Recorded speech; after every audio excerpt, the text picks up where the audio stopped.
જેહાદી drugs સિન્ડિકેટનો એનસીબીએ પર્દાફાશ કર્યો છે।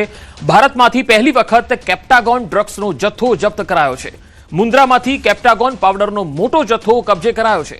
એક કન્ટેનરમાંથી આશરે 196.2 કિલો કેપ્ટાગોન પાવડર મળી આવ્યો। ઘેટાના ઊનના કન્ટેનરની આડમાં થતી આ ડ્રગ્સની હેરાફેરી કેસમાં સંડોવાયેલ સિરિયન નાગરિકની ધરપકડ કરી લેવાઈ છે। વિઝા પૂરા થયા બાદ પણ તે ભારતમાં ગેરકાયદેસર રહેતો હોવાનું ખુલ્યું છે। નવી દિલ્હીમાં નેવસરાઈમાં ભાડેથી રહેતો હતો આરોપી।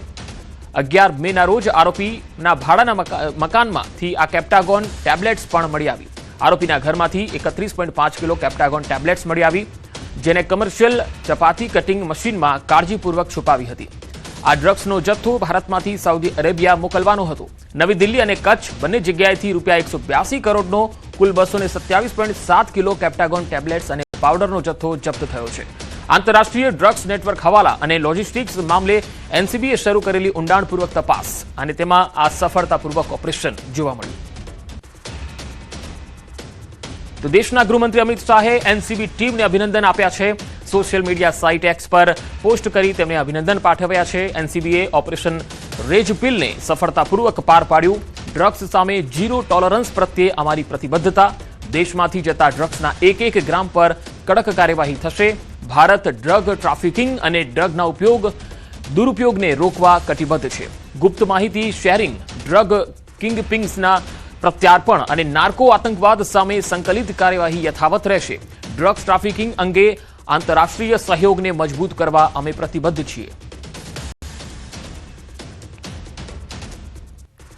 તો આ ડ્રગ્સ સમગ્ર મધ્ય પૂર્વમાં ખૂબ જ લોકપ્રિય મનાય છે અને ત્યાંથી સપ્લાય કરવા માટે થઈને તે ભારત લાવ્યા હતા। મિડલ ઇસ્ટમાં શ્રીમંતો અને યુવાનોમાં આ સૌથી વધારે પ્રિય છે। ડ્રગ્સ અને મનોરંજક પાર્ટીઓ હોય છે તેમાં આ વપરાતું હોય છે। હિંસક પ્રવૃત્તિ માટે પણ તેમાં દવા જે હોય છે એમાં વપરાય છે, કારણ કે કેપ્ટાગોનનો જે પાવડર અને ટેબ્લેટ્સ મળી છે એ આ જગ્યાએ સપ્લાય થવાની હતી। આ દવા ખાવાથી થાક ઓછો લાગતો હોય છે, એનર્જી આવતી હોય છે એવી એક વાત પણ છે। આ દવાના ઉપયોગથી વ્યક્તિ ક્રૂર પણ બની જતો હોય છે, આતતાઈ બની જતો હોય છે। આ દવા શરીરને જબરજસ્ત ઉર્જાથી ભરે છે। દાહોદના લીમખેડાની ધાનપુર ચોકડી પાસેથી કારમાંથી કરોડોની બિનહિસાબી રોકડ ઝડપાઈ। રૂટીન વાહન ચેકિંગ દરમિયાન પોલીસે આર્ટિગા કારમાંથી 2.56 કરોડથી વધુની રકમ જપ્ત કરી છે। પોલીસ તપાસમાં કારમાંથી મળી આવ્યા હતા શંકાસ્પદ 3 પાર્સલ। પંચોની હાજરીમાં ગણતરી કરવામાં આવી। આ પાર્સલમાંથી કુલ 2.56 કરોડથી વધુની ભારતીય ચલણી નોટોનો મોટો જથ્થો મળી આવ્યો। દાહોદની આંગડિયા પેઢીમાંથી આ માતબર રકમ વડોદરા લઈ જવાતી હોવાનો પ્રાથમિક ખુલાસો છે। મોટી રકમ અંગે કાર ચાલક રાજુભાઈ નીનામા કોઈ પણ કાયદેસરના આધાર પુરાવા રજૂ ન કરી શક્યા।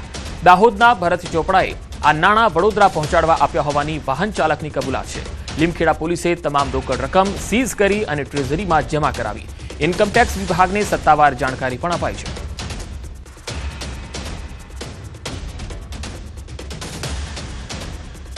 ડાંગમાં રહેણાંક વિસ્તારમાં દીપડાઓની લટાર જોવા મળી રહી છે। સાપુતારામાં શિકારની શોધમાં નીકળેલા દીપડાઓ સીસીટીવીમાં કેદ થયા। આ તસવીરો જુઓ। સ્થાનિકો સહિત પ્રવાસીઓમાં પણ હવે ભય છે। સાપુતારાના હોટલ વિસ્તારમાં દીપડાઓના આંટાફેરા દેખાઈ રહ્યા છે। હોટલ એસોસિએશન દ્વારા પાંજરા પણ મૂકવાની માંગ થઈ રહી છે। દીપડાને પાંજરે પૂરવા માટે હવે વન વિભાગે પણ કવાયત શરૂ કરી છે, કારણ કે હોટલની બહાર અને રહેણાંક વિસ્તારોમાં આ દીપડાઓ લટાર મારતા દેખાઈ રહ્યા છે।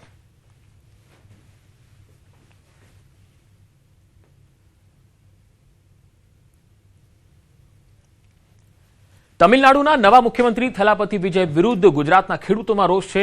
કપાસ પર લગાવેલી 11% આયાત ડ્યુટી હટાવવાની માંગ કરતા રોષ જોવા મળ્યો। થલાપતિ વિજયે પ્રધાનમંત્રીને પત્ર લખીને કપાસ પર 11% આયાત ડ્યુટી હટાવવાની માંગ કરી છે, જેને લઈને ગુજરાતના કપાસ પકવતા ખેડૂતોમાં આક્રોશ છે। ખેડૂત આગેવાન જયેશ પટેલે પ્રધાનમંત્રીને પત્ર લખીને કપાસ પર 11% આયાત ડ્યુટી ચાલુ રાખવા રજૂઆત કરી। જયેશ પટેલે પત્રમાં જણાવ્યું છે કે હાલમાં ક્રૂડ ઓઇલ ઊંચા ભાવને કારણે સિન્થેટિક ફાઇબર્સના ભાવમાં વધારો થયો છે। આવા સમયમાં જો આ નિર્ણય લેવાશે તો ભારતના કપાસ પકવતા ખેડૂતોને ભારે આર્થિક નુકસાન થશે। ભારત વિશ્વમાં કપાસ ઉત્પાદનમાં પહેલા ક્રમે છે। કપાસની આયાત વેરા મુક્ત કરવામાં આવશે તો ભારતના કપાસ પકવતા ખેડૂતોને નુકસાન જશે। ભારત સરકારના વેરા મુક્ત કપાસની આયાતના નિર્ણયથી વિદેશથી આવતો કપાસ સસ્તા ભાવમાં મળી રહેશે, જેના કારણે કપાસ પકવતા ખેડૂતોને ભારે નુકસાન થશે। જે રીતે 11% ઇમ્પોર્ટ ડ્યુટી ઘટાડવાની જે વાત થઈ રહી છે અને એને કારણે ખેડૂતોના ભોગે તમારે સસ્તો કપાસ વિદેશથી લાવવાનો અને પછી ગાર્મેન્ટ્સ વિદેશ નિકાસ કરવાની જે વાતો થઈ રહી છે એને કારણે હજારો લાખો ખેડૂતોને ખૂબ જ ઠેસ પહોંચી છે.